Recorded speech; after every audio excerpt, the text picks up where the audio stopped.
네, 귀한 예배 자리에 오신 모든 분들 환영하고 축복합니다.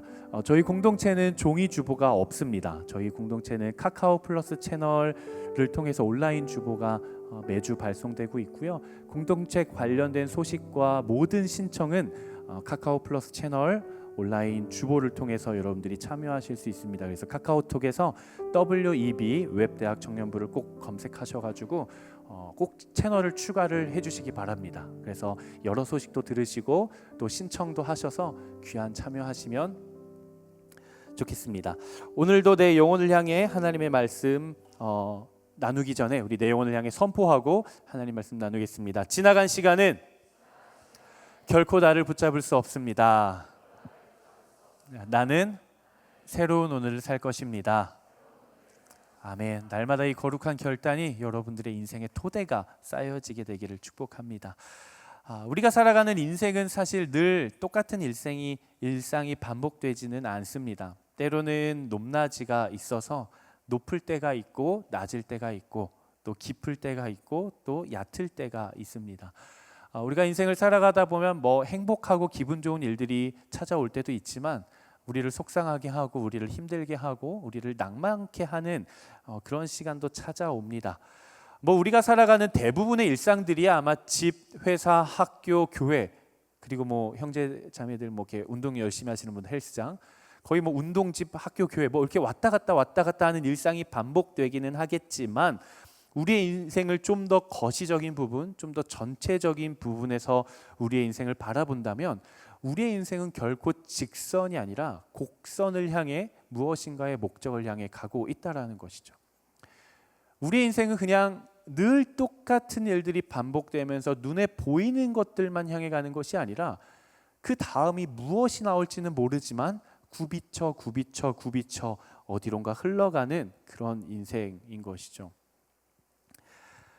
만약 우리의 인생이 정말 직선과도 같아서 그 끝날에 갈 때까지 모든 것이 똑같은 일만 반복된다고 한다면 그 인생이 얼마나 지루하겠습니까? 우리가 운전을 해도요, 졸음운전을 하는 때는 골목길에서는 졸음운전을 하지 않습니다. 어디서 합니까? 고속도로에서 해요.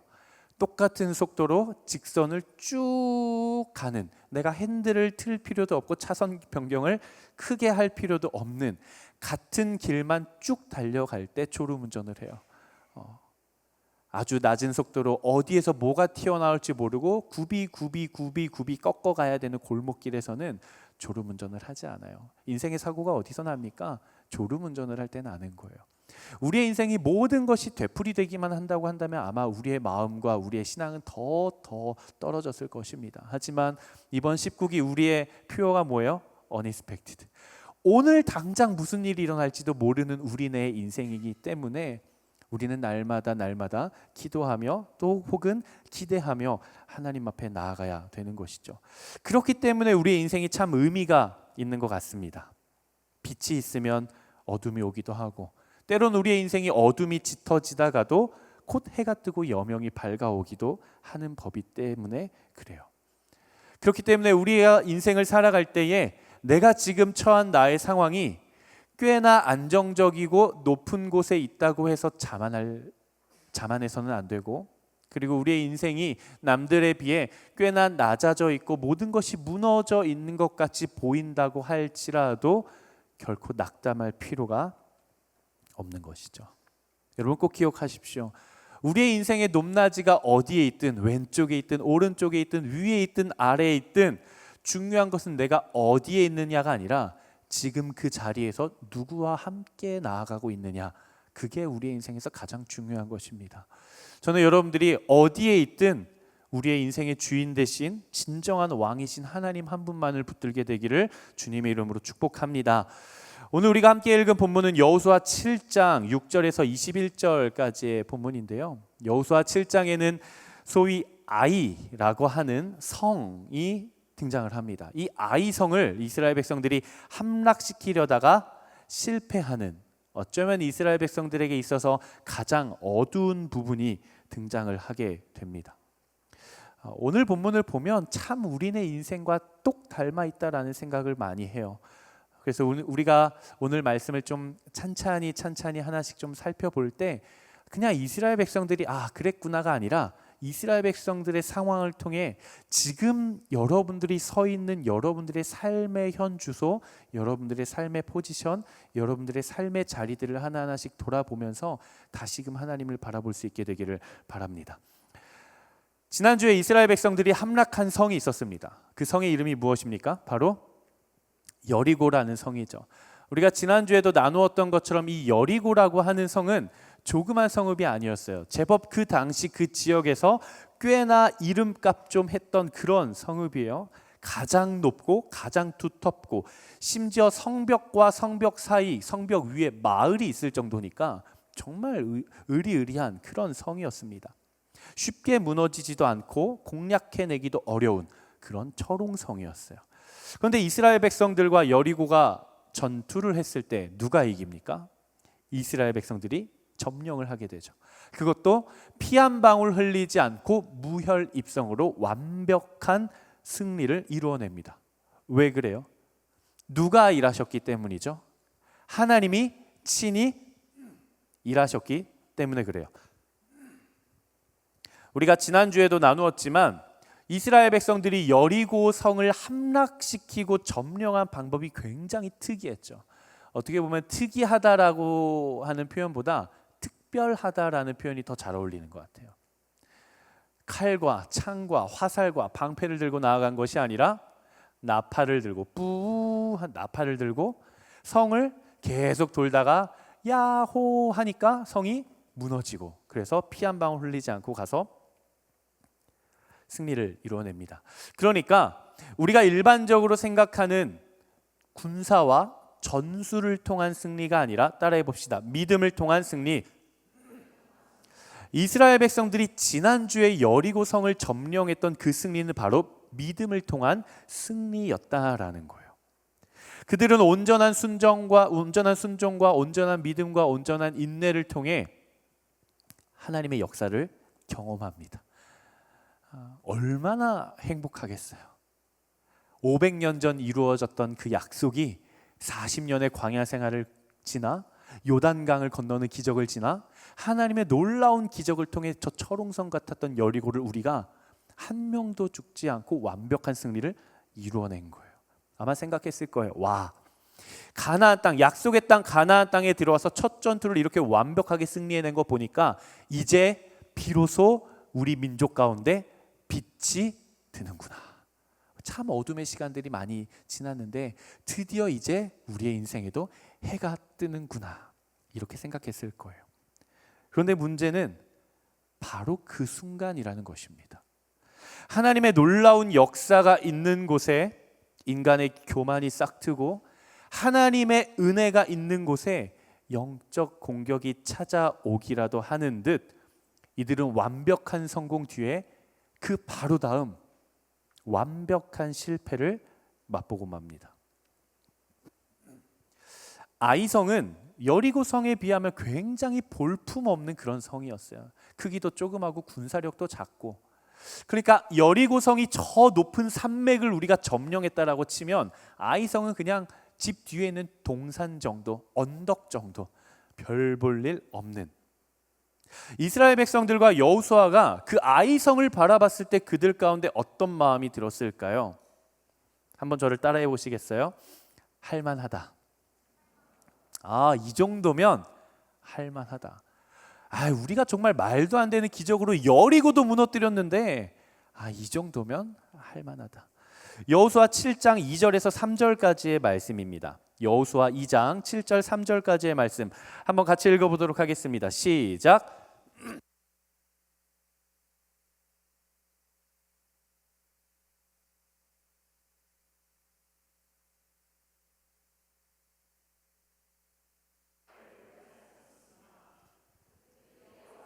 돌아와서 그에게 보고했습니다.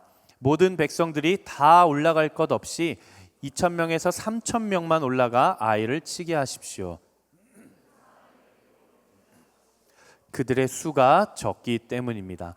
여호수아는 확실히 정탐에 좀 익숙한 사람이었던 것 같아요. 본인도 출애굽 때 가데스 바네아에서 가나안 땅을 정탐했던 12명 중에 한 명이었고 광야 생활 40년이 지난 후에 가나안 땅에 들어갈 때에도 2명의 정탐꾼을 보내 여리고성이 어떠한지를 정탐하게 했습니다. 그리고 마찬가지로 여리고를 함락시키고 나서 저 아이성을 볼 때에도 여호수아는 정탐을 보냅니다. 그렇게 사람들이 정탐을 끝내고 여호수아에게 돌아와서 이렇게 이야기를 해요. 여호수아님, 여호수아님, 제가 가서 보니까 너무 조그매가지고 우리가 구태여 다 갈 필요도 없을 것 같아요. 거기는 뭐 사람도 적고 성도 조그마고 뭐 군사력도 얼마 없어가지고 뭐 한 2-3천 명? 한 2-3천 명만 가도 충분히 우리가 승리할 것 같아요. 다들 피곤한데 굳이 그렇게 다 가지 말고 그냥 한 2-3천 명 가서 이기고 옵시다. 그게 훨씬 효율적이고 합리적입니다 라고 이야기를 하고 있어요. 이스라엘 백성이 지금 몇 명입니까? 요단을 건너온 이스라엘 백성들이 약 200만 명. 200만 명. 그 중에서 이제 전쟁에 나갈 수 있는 성인 남자가 한 3분의 1이라고 쳐보죠. 보수적으로 잡아서 한 60만 명이라고 칩시다. 60만 명 중에 3천 명이면 몇 프로입니까? 머리가 이렇게 빨리빨리 돌아가시는 분들, 계산이 빨리 되시는 분들, 60만 명 중에 3천 명 몇 프로예요? 자신 있게 말해봐요. 다들 몇 프로? 5%? 또 5% 나왔습니다. 0.5%? 경매하는 건 아니니까 제가 계산을 해봤어요. 0.5%입니다. 0.5%. 그러니까 아이성을 점령하는데 우리 군사가 1000명이면 몇 명만 보내도 된다는 거예요? 5명. 맞죠? 1000명이 군사를 지니고 있지만 그냥 5명만 보내도 이길만 합니다.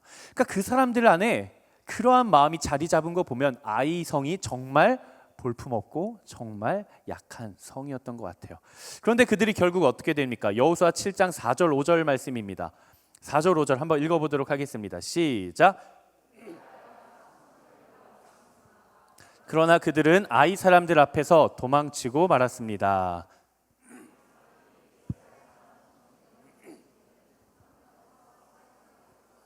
비탈길에서 사람들을 쳤습니다. 그러자 백성들의 마음이 녹아내려 물같이 됐습니다. 자신감을 가지고 3천 명이 올라갔지만 자신들이 얕봤던 그 아이 성읍 사람들 앞에서 그들이 뿔뿔이 도망치고 맙니다. 심지어 36명이 그 앞에 죽임을 당하고 말아요. 그리고 성경은 이야기를 합니다. 이스라엘 백성들이 마음이 녹아내려 그들의 마음이 어떻게 됐다? 물과 같이 다 녹아내렸다. 성경은 이렇게 기록을 해요. 전세가 완전히 뒤집어졌죠. 요단강을 건널 때만 해도 군사력이 없고 전쟁에 능하지 않고 경험이라고는 없는 오합지졸 이스라엘 백성들 남녀 합쳐서 어린아이 노인 합쳐서 200만 명이 강을 건너올 때만 해도 그 의리의리했던 여리고와 그 왕들은 간담이 서늘해져서 혼비백산을 했어요. 그들 앞에 너무 두려워했어요. 심지어 그들 앞에 패배를 했습니다. 그런데 지금은 어때요?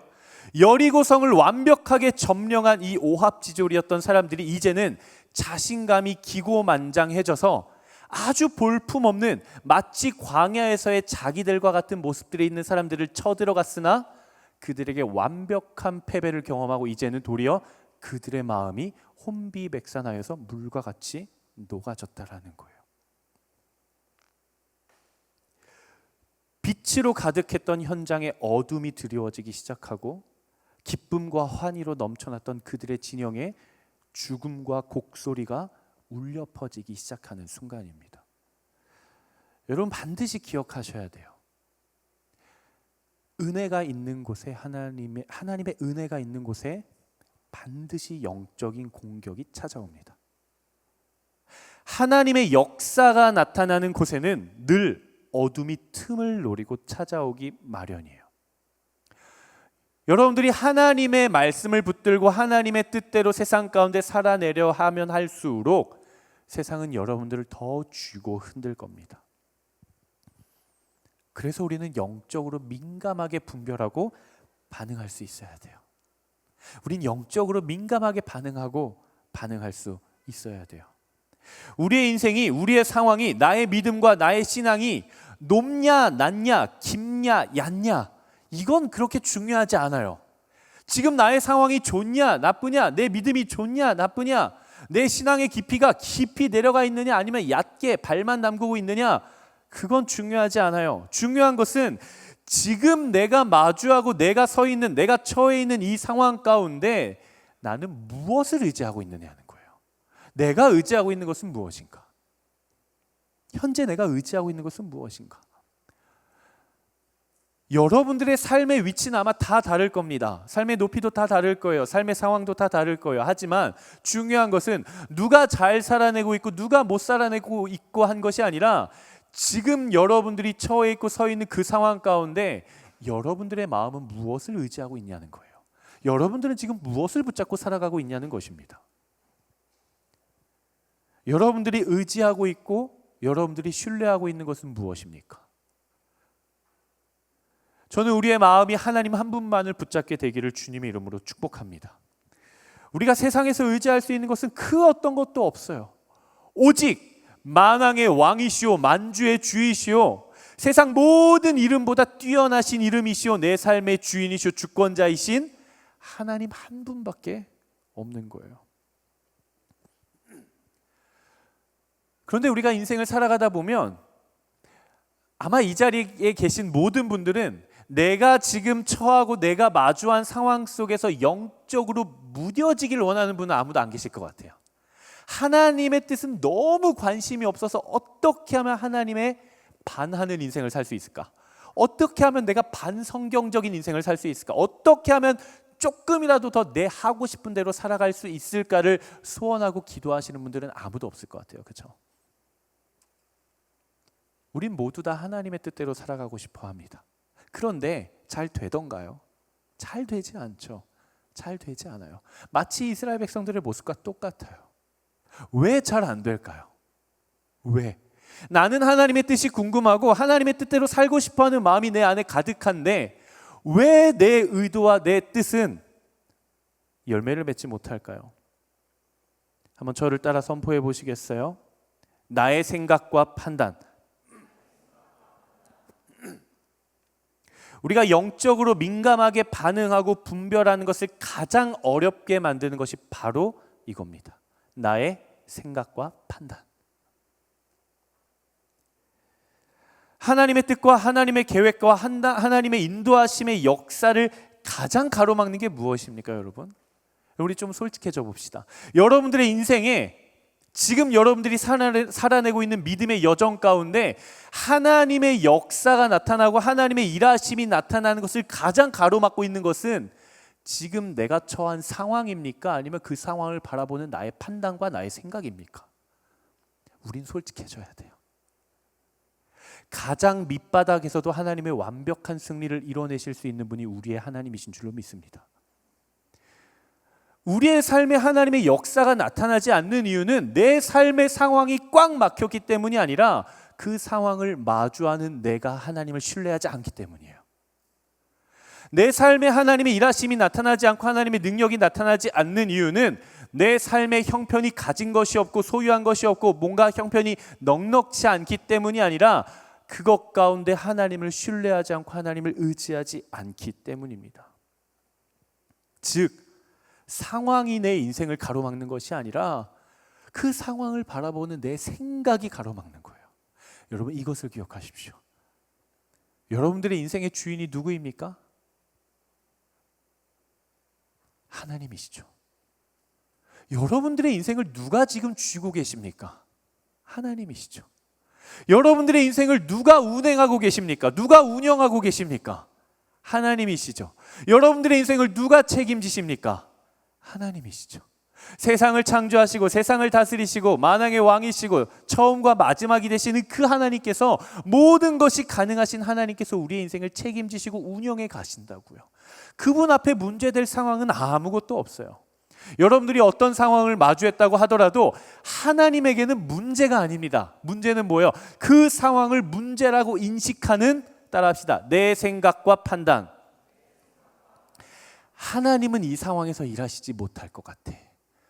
하나님의 역사가 나타나기에는 지금 내 상황이 너무나도 안 좋지 않나라는 그 생각과 판단이 하나님의 일하심의 통로에 장애물을 놓는 것이죠.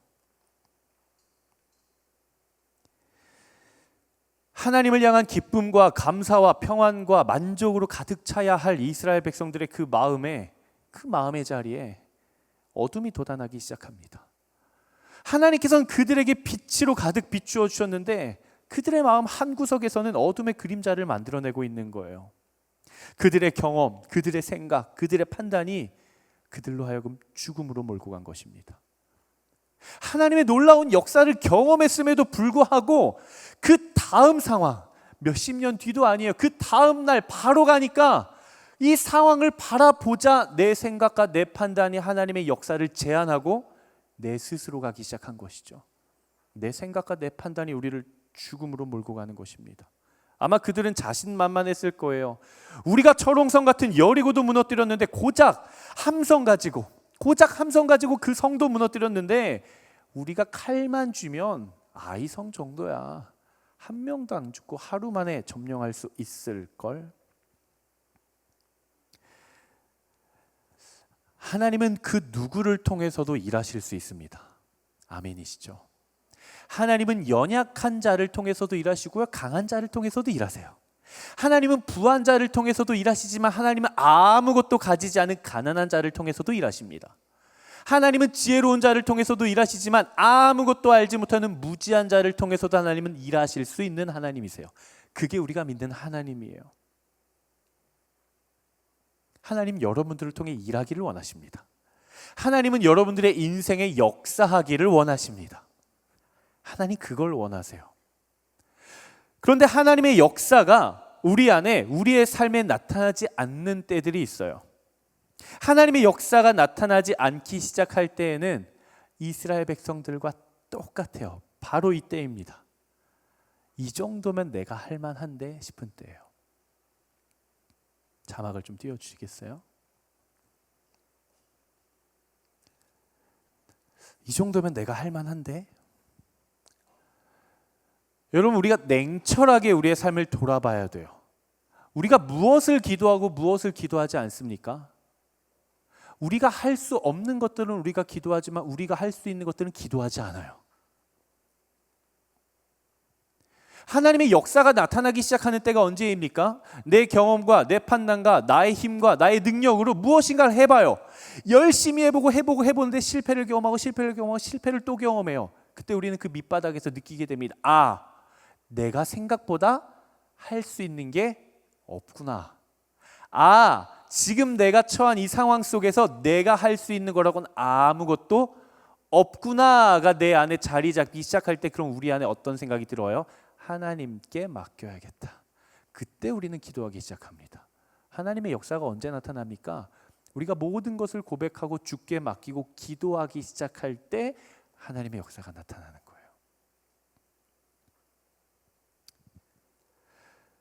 저는 여러분들의 인생 가운데 내가 할 수 있는 것이든 할 수 없는 것이든 여러분들의 모든 인생의 영역들을 두고 먼저 기도할 수 있는 여러분 되시기를 주님의 이름으로 축복합니다. 이스라엘 백성들은 아이성을 점령할 수 있었어요. 그들에게 능력이 없는 게 아니에요. 그들에게 경험이 없는 게 아니에요. 그들에게 군사가 없는 게 아니에요. 그들에게 힘이 없는 게 아니에요. 그들은 마땅히 아이성을 점령할 수 있는 힘과 능력과 경험이 있었습니다. 그러나 그들이 할 수 있는 것이라 할지라도 하나님을 의지하지 않고 기도하지 않고 내 생각과 내 판단대로 먼저 움직이기 시작할 때 내가 할 수 있는 것도 무너지고 우리를 죽음으로 몰고 가게 되는 거예요. 우리는 하나님께 먼저 기도해야 됩니다. 이스라엘 백성들의 패배의 모습을 바라보면 그들은 기도하지 않았어요. 왜요? 왜 기도하지 않았습니까? 하나님이 없어도 될 것 같거든요. 그들이 요단강을 건너기 직전에 하나님께서는 그들을 바로 요단강에 건너게 하시지 않으셨습니다. 3일간 그곳에 머무르게 하셨어요. 하나님의 때를 기다리게 하셨습니다. 그것이 무엇입니까? 그들로 하여금 기도하게 하신 거예요. 그렇게 요단강을 건너고 나서 그 땅을 밟았으니 다음날 바로 가서 여리고성을 함락해라라고 하지 않으셨어요. 하나님은 그들로 하여금 기도하게 하셨어요. 그들은 하나님 앞에 기도했습니다. 그런데 오늘 본문은 어떻습니까? 그 조그만 아이성을 바라본 이스라엘 백성들은 기다림이 없었어요. 그들은 준비하지 않았어요. 그들은 하나님께 묻지 않았어요. 그들은 하나님께 기도하지 않았어요. 그 상황을 바라보자마자 내 생각과 내 판단이 먼저 결정을 내렸고 내가 먼저 움직이기 시작했어요. 그때 그들은 실패를 경험했습니다. 하나님께서 이스라엘 백성들 가운데 세우셨던 왕 중에 가장 사랑해 주셨던 왕이 누굽니까? 이전에도 너와 같은 자는 없었고 이후에도 너와 같은 자는 없을 것이다. 이 사람은 내 마음에 가장 합한 자다. 내 마음에 쏙 든다. 너무 이뻐 죽겠다. 누구였어요? 큰 소리로 누구? 다윗이죠. 하나님 제일 사랑하는 왕이에요. 다윗. 그가 하나님을 경외할 때요, 다윗 왕이 왕으로서 하나님을 경외할 때 백전백승이었어요. 무조건 이깁니다. 다윗이 전투에만 나가면 이겨요. 왜 그랬을까요? 그가 뛰어난 책략가이기 때문일까요? 아니요, 그는 양치는 목동이었어요. 할 줄 아는 거라고는 기타 치면서 할렐루야 할렐루야 그냥 그늘 아래 하나님 찬양하는 것밖에 할 줄 몰랐어요. 기도 조금 했어요. 근육질도 없었어요. 그가 할 수 있는 건 아무것도 없어요. 근데 왜 그가 날마다 승리했을까요? 사무엘상 23장 2절입니다. 두 본문을 읽을 건데요. 사무엘상 23장 2절 한번 읽어보겠습니다. 시작.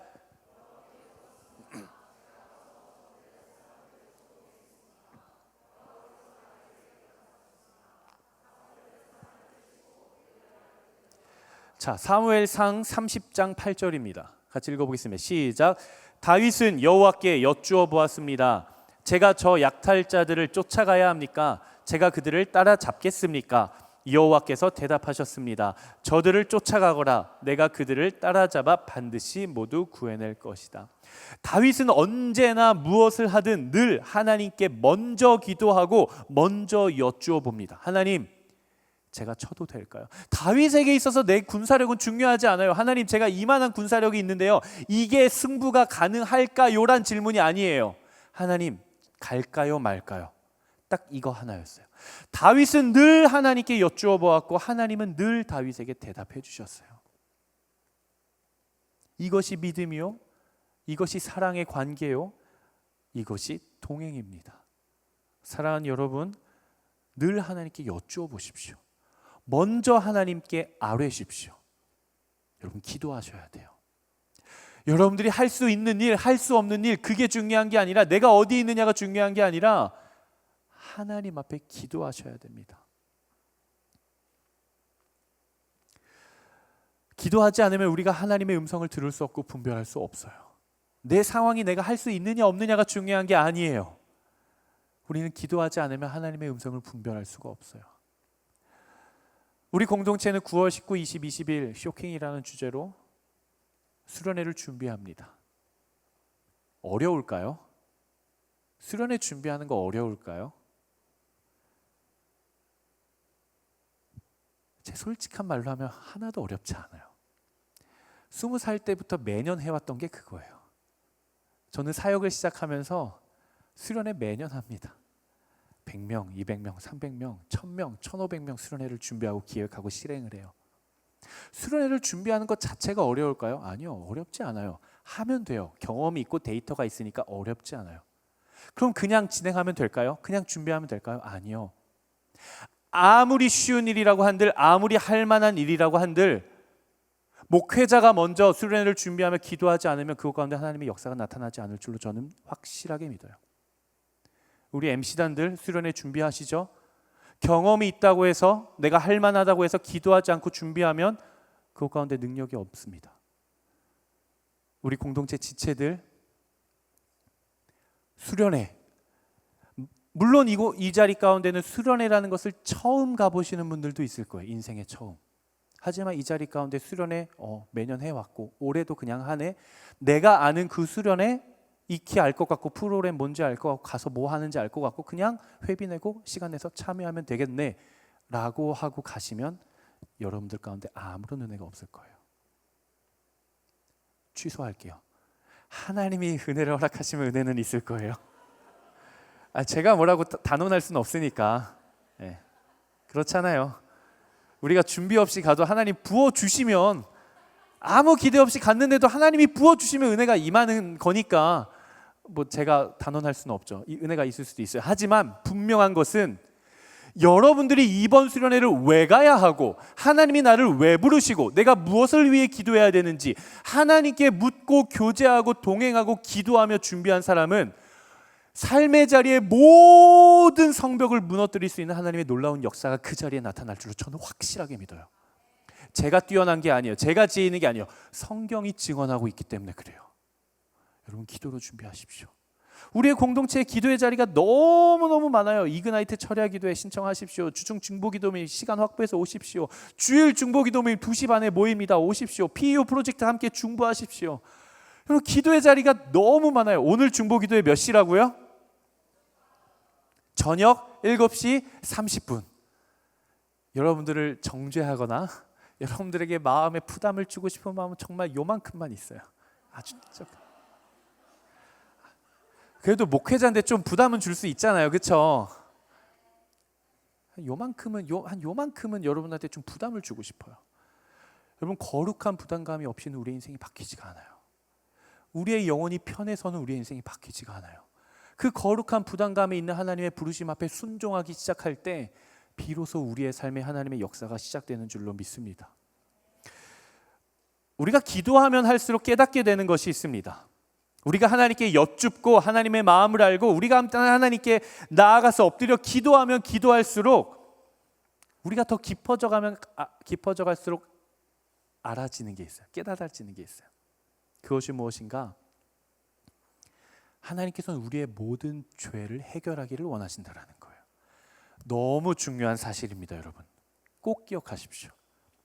우리가 기도하면 기도할수록 우리가 하나님 앞에 나아가면 나아갈수록 우리가 하나님과 사귐의 교제가 깊어지면 깊어질수록 하나님은 뭘 원하신다고요?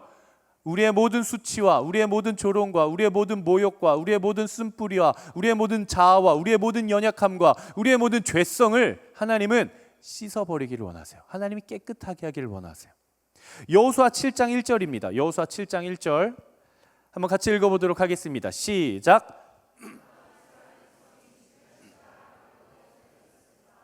유다 지파 세라의 증손이며 삽디의 손자이며 갈미의 아들인 아간이 진멸시켜야 할 물건의 일부를 취했습니다. 그러자 여호와의 분노가 이스라엘에 대해 불같이 일어났습니다.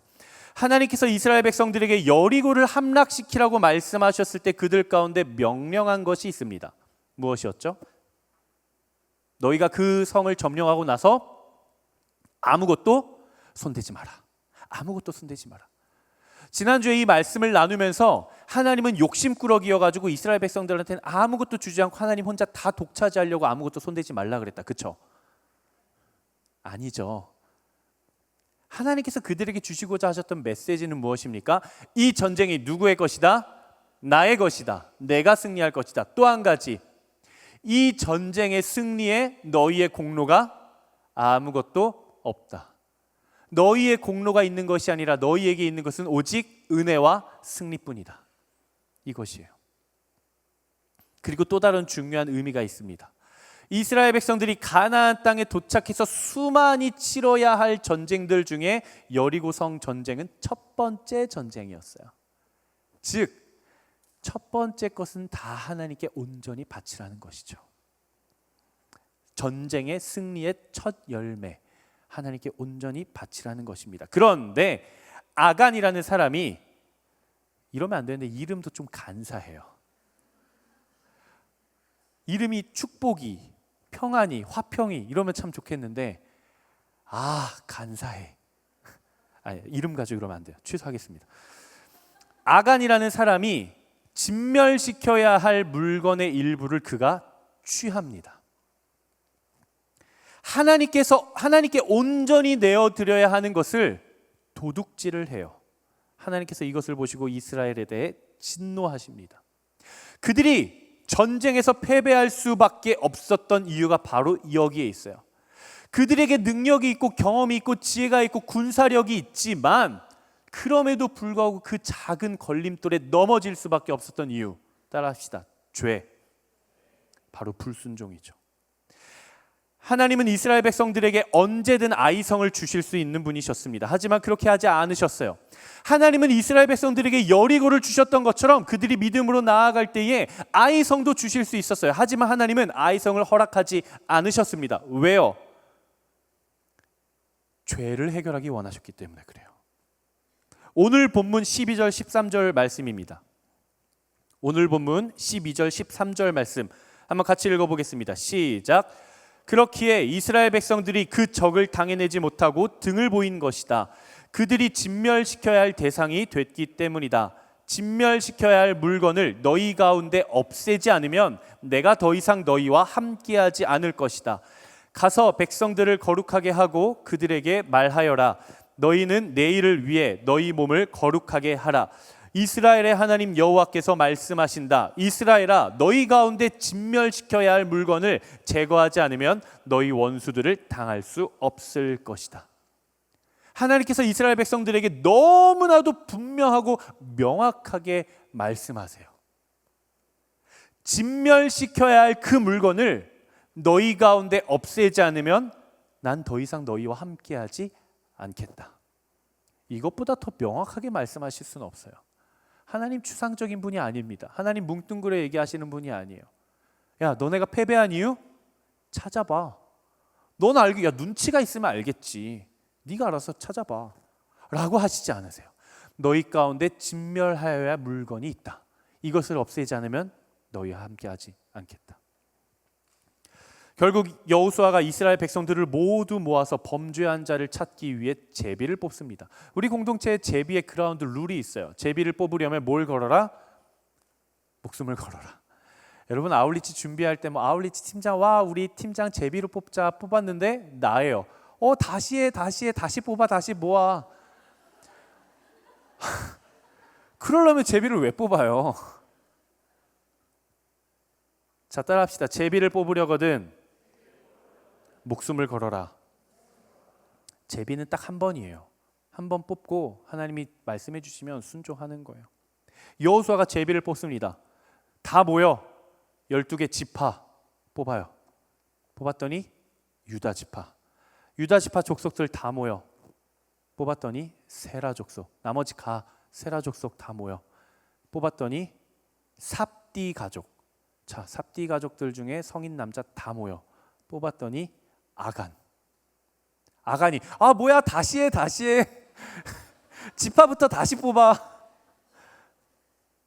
아간이 딱 뽑히는 거예요. 여러분 기억하십시오. 하나님께서 드러내신 것입니다. 결국 아간이 자신의 죄를 실토합니다. 오늘 본문 마지막 절 21절 말씀이 한번 같이 읽어보겠습니다. 21절 시작. 전리품 가운데 신할의 아름다운 외투와 은 200세겔과 50세겔 나가는 금덩이 하나를 보고 탐이 나서 가졌습니다.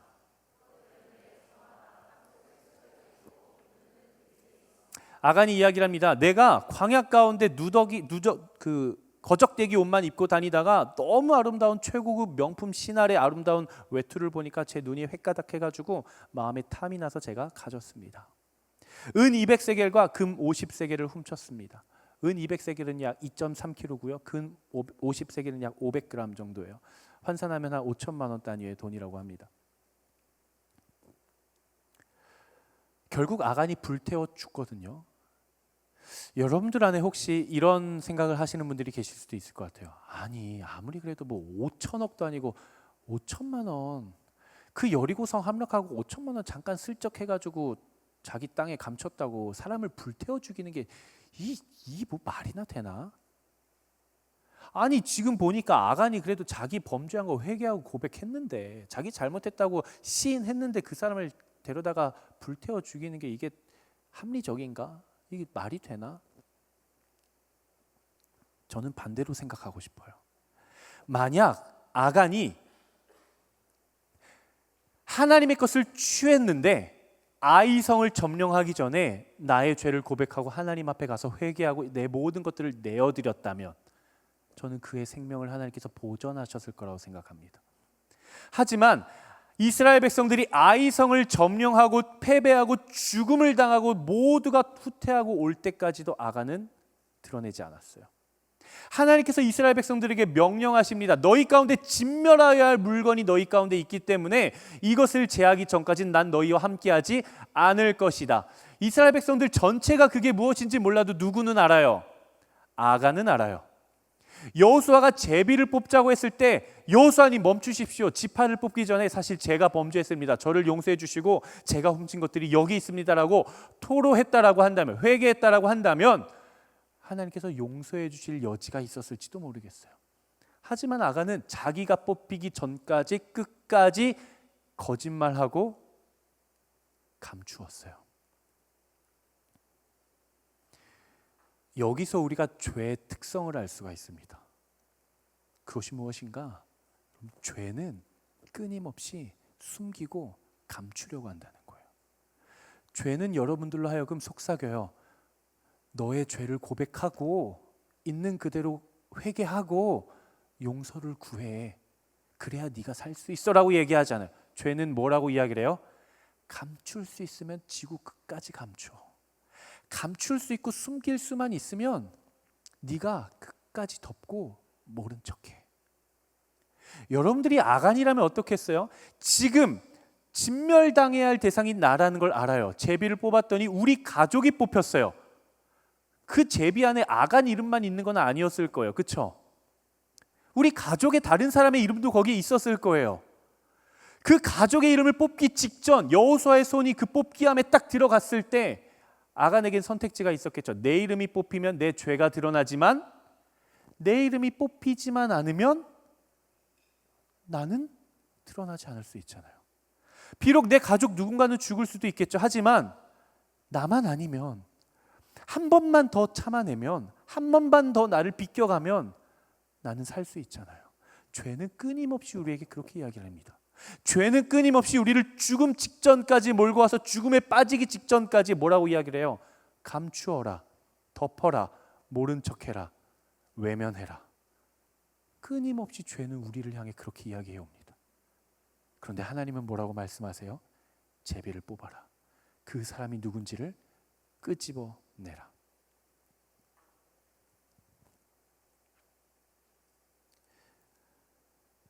사랑하는 여러분, 정말 사랑하는 여러분, 여러분들의 인생이 하나님의 일하심과 능력을 경험하는 인생들이 되기를 저는 간절히 바랍니다. 저는 여러분들의 인생이 죄 가운데 넘어지지 않고 빛 가운데 승리하기를 누구보다 간절히 바랍니다. 누구보다 간절히 기도하고 있어요. 저는 여러분들이 수련회를 통해, 바이블 아카데미를 통해, 아울리치를 통해, 이 예배를 통해 살아계신 하나님, 지금도 역사하시는 그 하나님을 한 사람 한 사람 인격적으로 만나게 되기를 간절히 바라고 있어요. 저는 여러분들의 믿음의 모든 여정의 걸음걸음마다 하나님께 묻고 하나님과 동행하면서 하나님의 답을 듣고 그분과 깊이 교제하게 되기를 간절히 바라고 있어요. 하지만 여러분, 그러한 인생을 살기 위해선 하나님께서 드러내기를 원하시는 나의 죄를 고백해야 합니다. 하나님 안에서 해결해야 돼요. 어차피 죄는 하나님 앞에서 감춰지지 않아요. 죄는 끊임없이 우리를 향해 덮어라, 덮어라, 덮어라, 외면해라, 모른 척해라, 더 깊은 곳에 가서 감춰라 라고 하지만 하나님은 그것을 드러내십니다. 아간이 그렇게 고백하고 나서 여호수아가 아간의 장막에 가서 땅을 파헤쳐 보니까 모든 약탈물들이 다 헤집어져 나오는 거예요.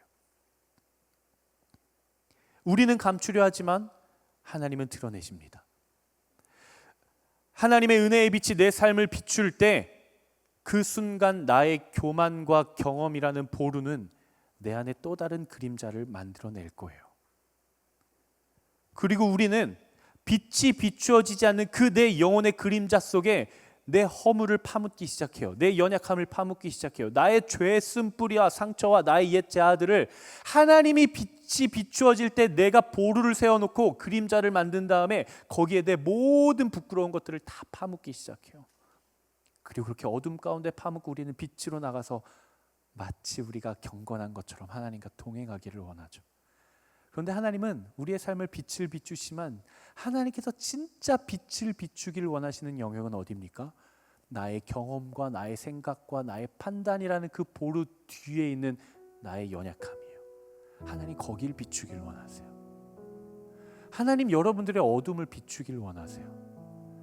하나님 여러분들의 우울함을 비추길 원하세요. 하나님이 여러분들의 두려움과 불안을 비추길 원하세요. 하나님이 여러분들의 외로움을 비추길 원하세요. 하나님이 여러분들의 마음과 생각과 정신과 육체의 질병 가운데 비추기를 원하세요. 하나님 여러분들의 실패의 자리 가운데 빛을 비추기를 원하세요. 하나님 여러분들의 무너진 모든 영역 가운데 빛을 비추기를 원하세요. 하나님 여러분들의 죄로 넘어진 그 자리에 빛을 비추기를 원하십니다. 우리 귀한 그리스도의 몸된 교회 공동체를 함께 이루어가는 믿음의 가족 여러분, 빛이신 하나님께서 우리의 모든 허물과 죄의 그림자를 몰아내실 때 비로소 그때 하나님의 역사가 내 삶에 나타나기 시작하는 거예요. 우리의 삶에 일하기 시작하십니다. 하나님의 빛을 맞아들이십시오. 나를 내어드리십시오. 더 이상 그분께 감추지 말고 다 파헤쳐 드리십시오. 모든 것을 맡기고 새로운 여정을 시작할 수 있는 여러분 되시기를 주님의 이름으로 축복합니다. 말씀을 마무리하고 함께 찬양하고 기도할 건데요, 보잘것없었던 이스라엘 백성들이 하나님의 일하심으로 여리고를 함락했습니다. 하지만 그들은 곧 교만하여서 패배로 이끌고 맙니다. 그리고 하나님께서는 그들 안에 있는 모든 죄를 하나하나 드러내시고 해결하기를 원하십니다.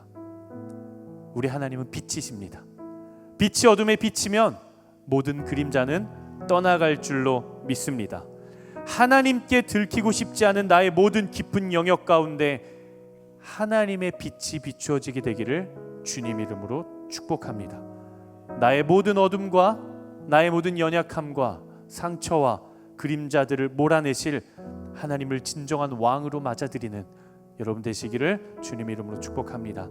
이 시간 우리가 함께 찬양하고 하나님 앞에 나아가 간절히 기도했으면 좋겠는데요, 빛이신 하나님, 내 삶에 임하여 주시옵소서.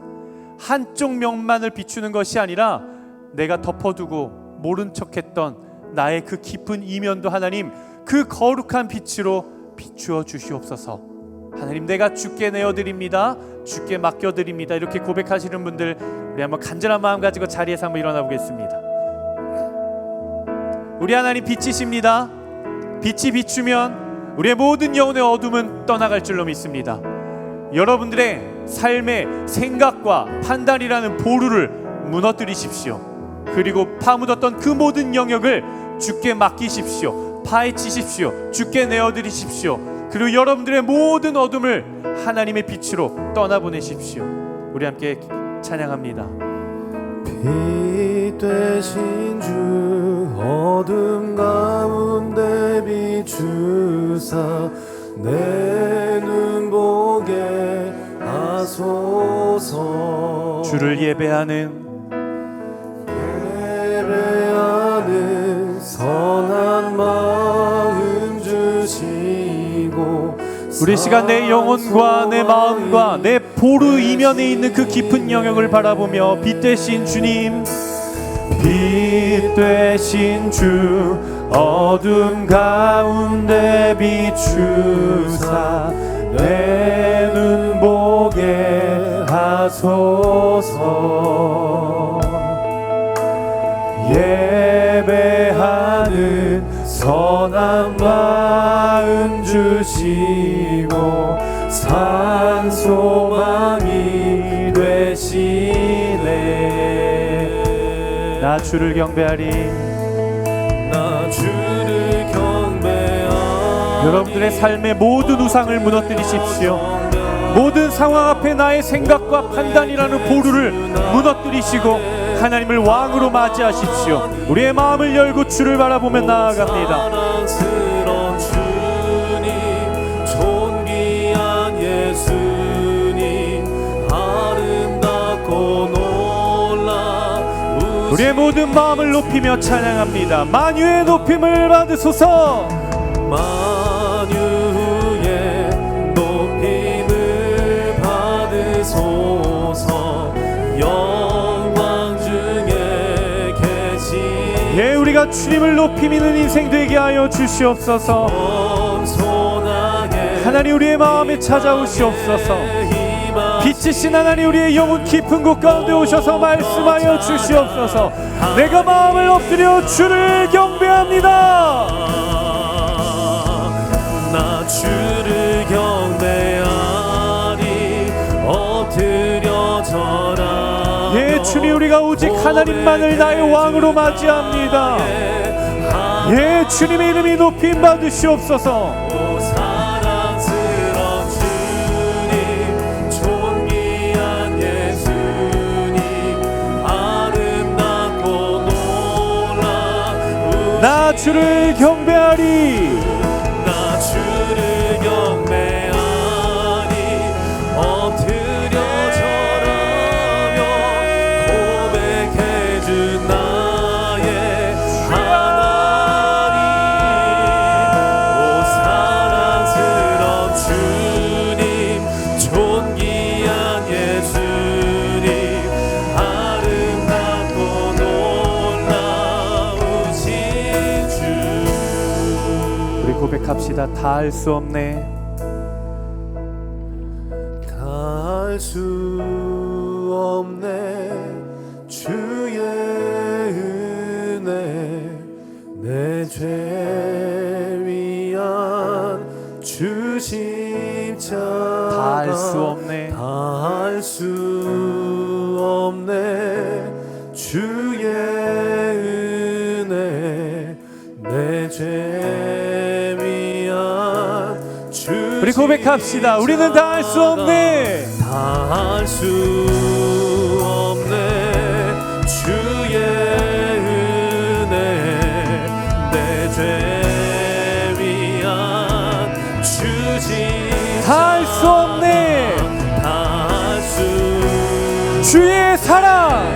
주의 사랑 내 죄 위한 우리 다시 한번 고백합시다. 다 할 수 없네. 닿을 수 주의 능력.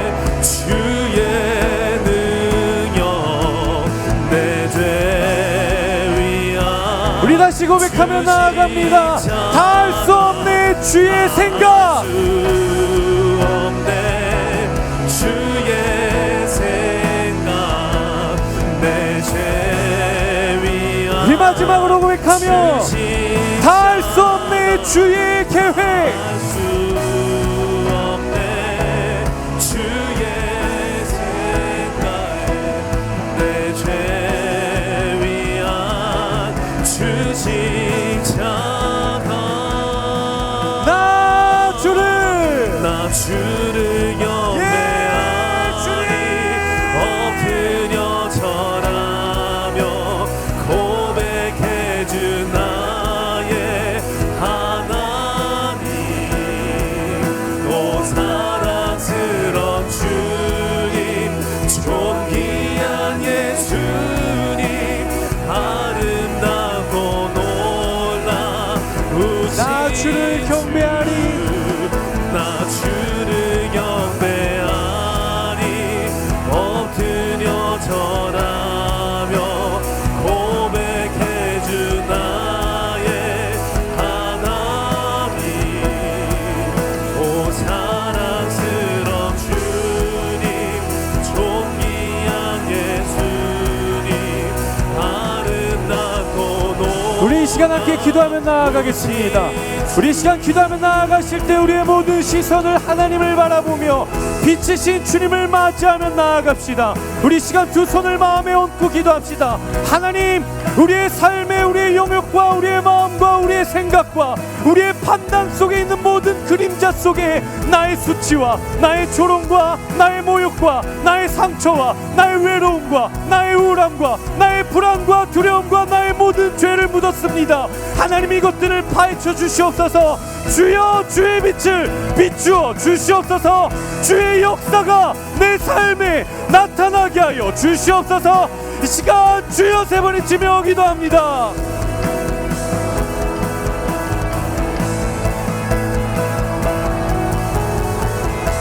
주여, 하나님, 이 시간 우리가 기도하며 나아갑니다. 하나님, 빛이신 하나님, 우리의 삶에 오시옵소서. 하나님, 우리의 삶에 역사하여 주시옵소서. 주의 거룩한 말씀의 빛을 하나님 비추어 주시옵소서. 주여,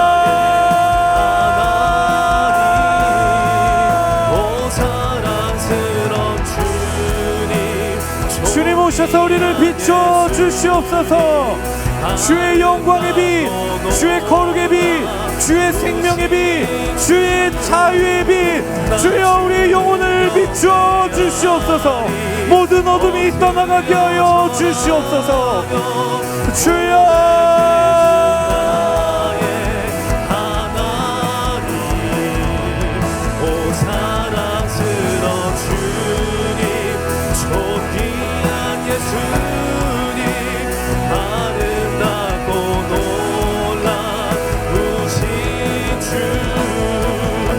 하나님, 우리의 모든 수치가 떠나가게 하여 주시옵소서.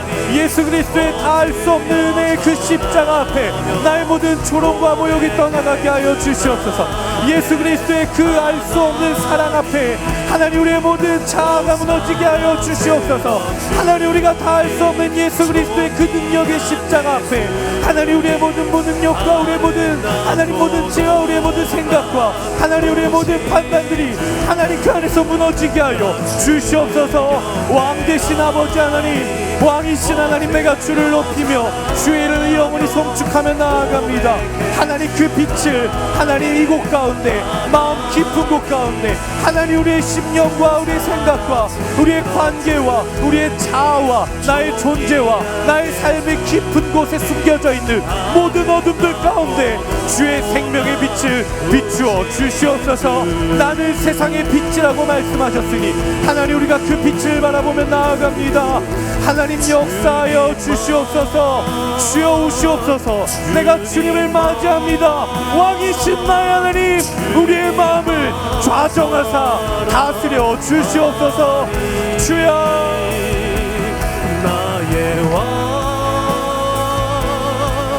나의 주님, 주님을 더욱 알기 원해.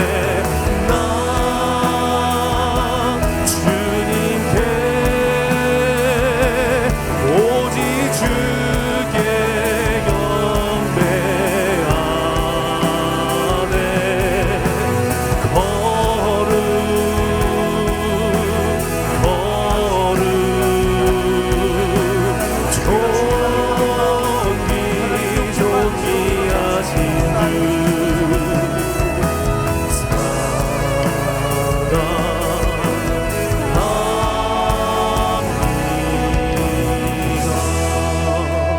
왕이신 나의 하나님, 내가 주를 높이고 주의 이름을 영원히 송축하리이다. 아멘.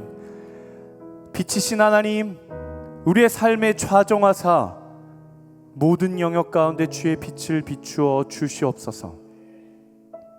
하나님의 은혜의 빛이 비추었을 때, 하나님의 사랑의 빛이 비추었을 때, 하나님의 능력의 빛이 비추었을 때, 여전히 우리는 높아져 있는 우리의 마음을 벗삼아 토대를 만들었습니다. 그리고 우리는 그 위에 나의 생각과 판단이라는 보루를 세웠습니다.